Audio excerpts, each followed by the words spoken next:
Hello everybody and welcome back to another video. Now in today's episode, as requested by many of you, we're going to be revisiting the Samsung Q1 Ultra to install Windows Vista and make this thing just probably 10 times worse than it already is. As I mentioned in my full video on the Samsung Q1 Ultra, which if you missed you can check out here, these things were actually sold with Windows Vista on them, even though they barely met the system requirements. As a refresher, Windows Vista's minimum system requirements were an 800 MHz processor and half a gigabyte of RAM. And you can see here that we have an 800 MHz processor and 1 GB of RAM. So we plenty well meet the RAM requirement, but we just barely meet the CPU requirement. So today we're going to put this thing to the test and see how well it handles Windows Vista, and we're going to get started by plugging in our external DVD drive so that we can pop in the installation disk. So let me just do that right here. We'll plug it into the top USB port if I can find it there. Now with Windows XP Tablet PC Edition technically being a version of Windows XP Professional, we could upgrade to either Vista Business or Vista Ultimate, but I've got Vista Ultimate here, so we might as well just do that. So let's pop that in. And there's the auto run. We're just going to click on install now. Now I said that we should be able to upgrade from XP Tablet PC to Vista Ultimate, but I actually haven't tried this before. In theory, I would think it would work with this just being a version of XP Professional, but we may very well have to do a clean install if it denies us the upgrade. But luckily, either way, thanks to somebody on the Internet Archive, we have a copy of the Windows Vista drivers for this device, and I'll have that page linked down below for those of you who have one of these devices but don't have the drivers for it. I'll also be linking below the 2 disk images of the disks that came with this thing when I opened it up in my last video, as a couple people asked for those. But anyway, let's not bother getting updates, and let's just not bother entering a product key at the moment, so we'll just say no. Okay, looking good, looking good. We'll agree, and there's upgrade. Look at that. So we're going to select that. It'll check compatibility. There shouldn't be any problems here, but you never know. Okay, so it looks like it's run into some potential issues that will not prevent us from upgrading, but it's with, okay, well, Windows Messenger 5.1 and Sun Java Scheduler, stuff that we could care less about. So we'll just say next, and we will let it do its thing. Alright, so we're here on the final portion of the setup, and the first thing I noticed is, check this out. You see, Windows Vista is not recognizing the touchscreen anymore, so it doesn't have that driver loaded, so we will probably have to reinstall it. But yeah, you can see the mouse cursor stays right there as I touch the screen, so we're going to have to use the circle pad here to mouse over use recommended settings, and we'll do that. Sure, we'll leave it in Pacific time, but we will update the time. Actually, I always forget, this is not the last portion of the setup. It still has to do a few more things, then it should restart again and give us the option to name our user account and all that stuff. You would think, with the amount of times that I've set up Windows Vista, that I would know the setup process like the back of my hand, but I don't, apparently, because I always forget about this. So we'll just let it do its thing, and I'll come back when something interesting happens. And there we go. We are all finished. And yeah, you know, I was right. I take back what I said earlier. We're doing an upgrade, so we don't have to make a new user account. We're all ready to go. So, but yeah, it took one more restart, and we are here. So, yeah. You know, one thing that I found really hilarious about the Samsung Q1, because I was looking into the system specs and everything, right? Well, come to find out, the base model of the Samsung Q1 that shipped with Windows Vista was originally going to come with a 600 MHz processor. So Samsung announced this thing back in 2007, and the base model was going to have a processor that didn't even meet Vista's system requirements. And I guess later on they realized this, and that's why in the original video when I said they upped the price of the base model by $100, that's because they added the 800 MHz processor that we have in here. So yeah, they did like a big oops before this thing was even shipped, which I just find really hilarious. So it looks like we get an error here. Is it recognizing the touchscreen? Let's see. No, it is not, but it looks like, okay, we got some stuff going on here. It couldn't find a file, and then Battery Manager MFC apparently stopped working. But it looks like it did load Aero here, so we've got Aero Glass transparency going on. But yeah, we don't have the touchscreen working, so we'll have to go through and install those drivers. But we're going to close the Battery Manager program. It couldn't find sabi.dll. And then what is this here? OmniPass has detected your Windows logon is not protected by OmniPass. Yeah, we don't really care about that. That's the fingerprint thing. I did set that up. What is, oh my gosh, all this auto run stuff. We have to go through it. There's some stuff that I want to uninstall. I mean, look at all this stuff in the system tray. Oh my god. There's so much stuff running in the background. Yeah, so we're going to have to go through and uninstall some stuff. Apparently we made some changes. Is it going to restart? It said it made changes that require us to restart our computer, but it didn't say it was going to do that automatically. But, okay, so we'll close out of the Welcome Center here. And I'm going to first eject the Windows Vista CD here, or Windows Vista DVD rather. And I'm going to plug in the USB drive that I have with the drivers on it. I am curious what kind of performance that we're going to be getting. I mean, this thing does meet the minimum system requirements, though it doesn't meet the minimum system requirements for Aero. Windows Aero requires a 1 gigahertz processor at a minimum, but you can see we've got Aero glass transparency working just fine, because as I'm sure most of us know, whatever the minimum requirement for something is not necessarily the actual minimum requirement. I mean, we've seen that case in point with the 98 PC. I've run Windows Vista on that many times, and the CPU in that is clocked at 600 megahertz. And I think I even ran it with the old 433 megahertz processor that was in there originally.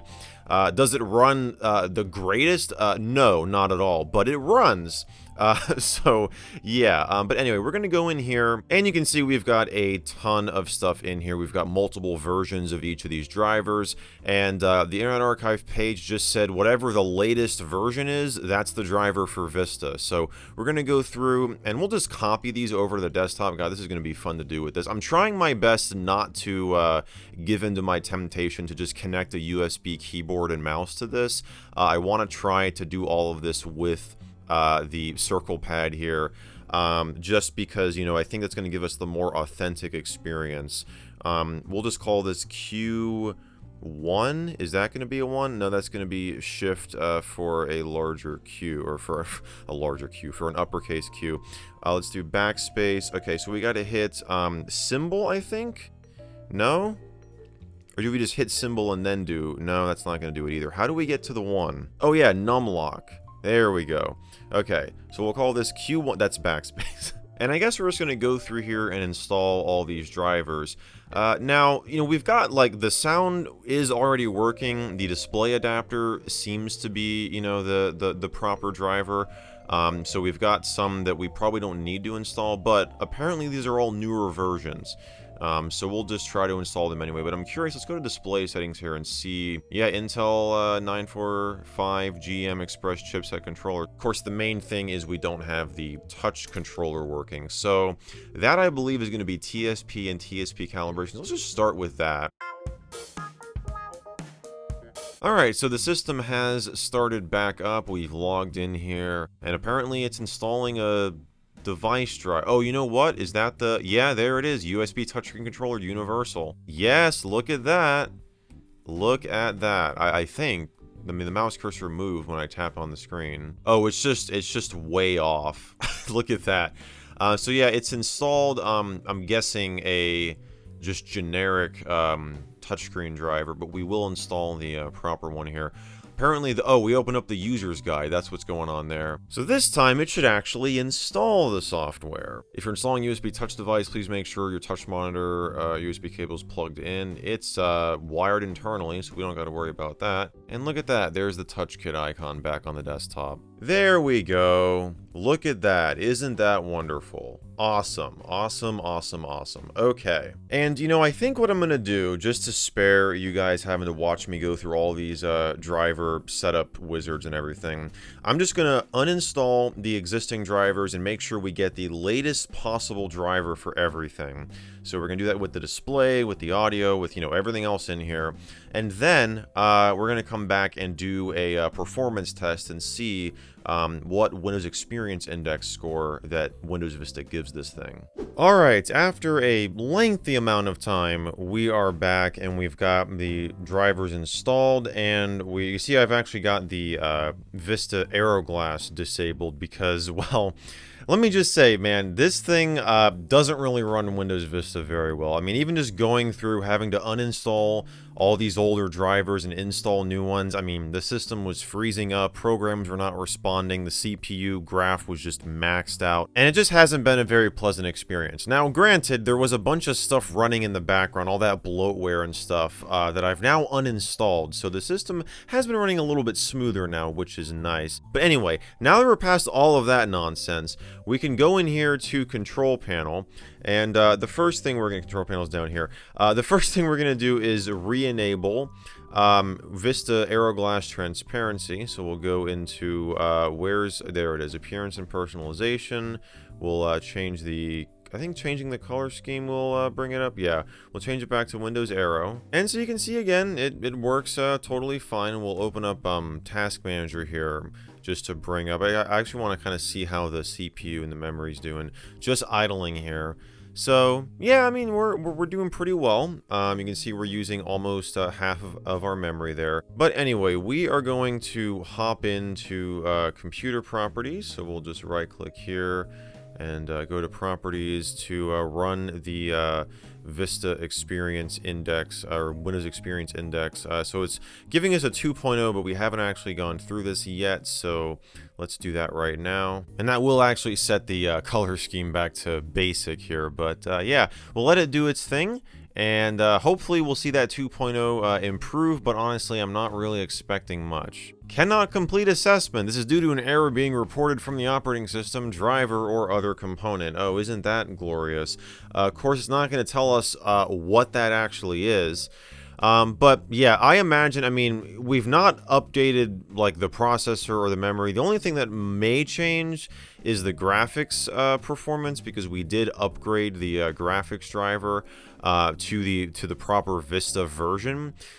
So we might see these numbers increase, but the Vista, the base score goes by whatever your lowest score is, which in this case is the processor and, well, you know, the graphics currently as well. So this is not going to change. We are going to stay at a 2.0.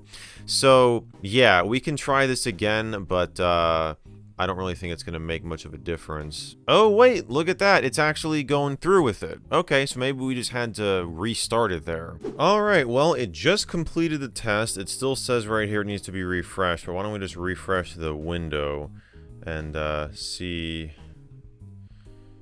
Oh, and look at that. I think it... Yeah, so it's been intermittently doing this where it'll just stop recognizing the touchscreen. But yeah, I mean, we're at a 2.0. Not really the greatest performance for Windows Vista, certainly. As for the touchscreen situation, I can't really pinpoint exactly what's causing that.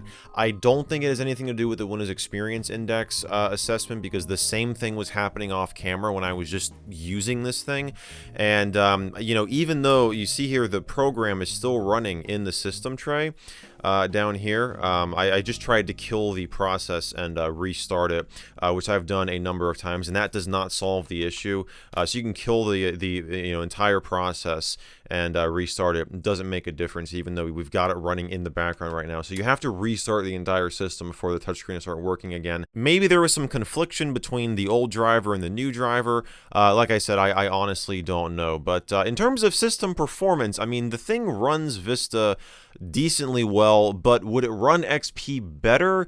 Absolutely, and I probably would have just kept this thing on XP to begin with, and that's why I find it rather fascinating that Samsung shipped most of these things with Vista despite it just barely meeting the system requirements, or in the case of the original specs for the low-end unit, not even meeting them at all. So yeah, but there you have it. That is running, or rather installing and running Windows Vista on the Samsung Q1 Ultra. I hope you guys enjoyed this video. If you did, be sure to give it a thumbs up, get subscribed, all that good stuff. And if you really enjoyed this video and want to get early access to my future episodes, I do have a Patreon that you can check out, or you can become a channel member. But either way, I want to thank you all so much for watching, and I will see you in the next video.